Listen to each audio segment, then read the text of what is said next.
Olivier Guita joins us here. He's someone I got to know years ago when he would write op-eds for me in the National Post. He's the managing director of at Global Strat, and he is an expert on terrorism and counterterrorism. Olivier, you and I have talked about this before over email. I really wish we had a chance to speak to each other when it wasn't situations quite like this one, but here we are. Your reaction, sir, to all of this? I mean, when you heard this was happening, my gut instinct automatically was this was a perfectly conducted terror attack. They chose a soft target in an open area, and they did exactly what they set out to do. Yeah, good to talk to you, Matt. It was unfortunately very unsurprising. As you may have seen, the terror activity in the UK has really gone up tremendously, especially in the past 2 months. We had the attack on Westminster Bridge, but then we had another forced attack at Whitehall, and we had numerous arrests of terror suspects that were plotting attacks. So unfortunately, very unsurprising. What is surprising, though, is that it was a suicide bomb rather than a low sophisticated target. That's really quite worrisome that somebody was able to come into an arena with a vest or any kind of device undetected. That's number one. Number two, in terms of targets, what you have to remember is that Islamic State specifically made a point of wanting their followers to target children. So European security services have been looking at schools and protecting schools one way or another. And it's not by chance that yesterday most of the crowd was children and teenagers. So that's number two. Number three, looking at the larger picture, coincidence or not, yesterday was the 4th-year anniversary of the killing of the soldier Lee Rigby in the streets of London by 2 jihadists. And we are 3 weeks away from the elections, and Islamic State made a point in both France and the UK that they would try one way or another to influence the outcome by perpetrating attacks. Something, Olivier, that the Prime Minister had just said, and this is an important point, is right now the number one focus of British intelligence and police services has got to be figuring out who may have supported this. More to the point, we need to know if there's someone in the United Kingdom making bombs like this and who else they might be supplied to.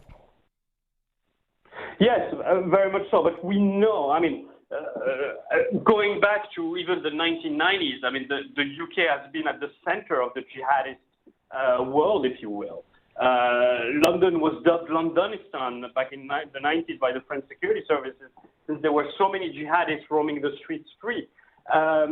We know that there are networks in the UK that have provided support directly to the Islamic State cell in the Paris and Brussels attacks. So there's linkage there as well. And we know that instead of Brussels, the jihadists behind the November attacks in Paris were also planning to attack the UK. So there is a large number of potential jihadists in the country that could be taking part in any kind of operation. The latest figures that I had was 3,000 people within the UK that could be potential jihadists. That's a huge number.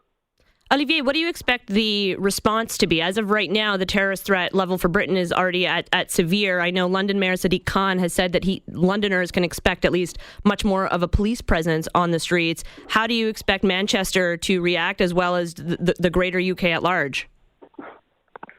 I think it's time for a lot of the other towns to get the security to the level it is in London, because unfortunately, it is normal for most governments to think that the capital is to be targeted as a priority. But as we've seen in Nice, for instance, in France, I expected many more attacks in other cities than the capitals. So this needs to happen. And also, what I mentioned earlier in the interview is, how did that terrorist get into the arena with a bomb? That's the main point. And unfortunately, Until now, I don't feel that the security, even in London, is at the level it should be. 2 years ago when there were the attacks in Paris, I made the point that down the road, you needed to have metal detectors installed in most of the public places in London. And that's not the case until now. Are they working on that? Is that something that they were actually seeing some progress toward, at least in the capital? No, not at all. Huh. I still see that, there are plenty of soft targets that are very strategical, but that are still left really unopened and vulnerable to attacks. So it's just a matter of budget, obviously, and changing things and not alarming the public. But I think that now with 2 attacks in 2 months, and especially this disgusting one against children and teenagers, that might be the tipping point for people to get their act together. We've been hearing a lot, speaking with Olivier Guida, he's the managing director of Global Strat, the International Security and Geopolitical Risk Consultancy, an expert on terrorism and counterterrorism. We've been hearing a lot in the West generally, and that includes Canada, but more so in Europe. We've been hearing about the danger of fighters who traveled overseas, some of them foreign-born, some of them born here in the West, who've traveled overseas to fight with terror groups abroad and may now be returning to the United Kingdom.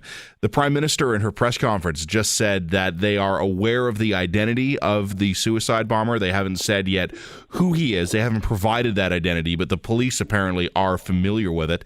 The question I guess I would have is, what have authorities in the United Kingdom been doing to try and keep track of people who are returning from abroad?